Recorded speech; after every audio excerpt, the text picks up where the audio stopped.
கர்த்தருக்கு ஸ்தோத்திரம். யெகோவா ஈரே பிரேயர் டைம் சேனலுக்கு உங்களை வெல்கம் பண்ணுறேன்.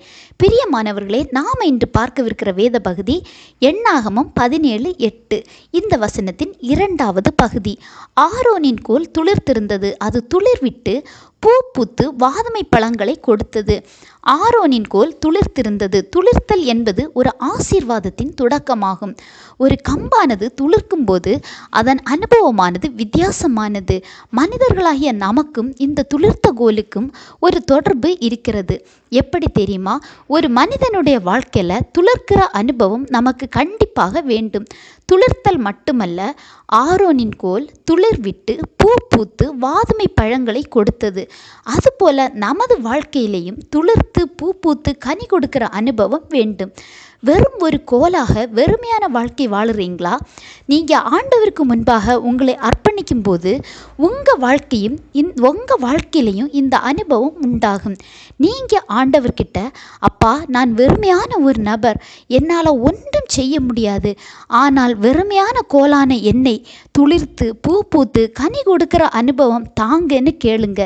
ஏன் தெரியுமா? துளிர்த்தல் என்பது ஆவிக்குரிய வாழ்க்கையின் வளர்ச்சி. ஆவிக்குரிய வாழ்க்கையில் நீங்கள் உயர உங்கள் வாழ்க்கையில் கண்டிப்பாக செழிப்பின் அனுபவத்தை நீங்கள் உணர முடியும். அது மட்டுமல்ல, எண்ணாகமம் 17:5 சொல்லப்பட்டுள்ளது, அப்பொழுது நான் தெரிந்து கொள்ளுகிறவனுடைய கோல் துளிர்க்கும்.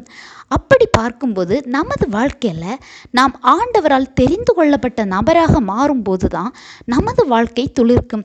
எனவே இந்த வசனத்தின்படி மாற நாம் தான் முதல்ல முயற்சி பண்ணணும்.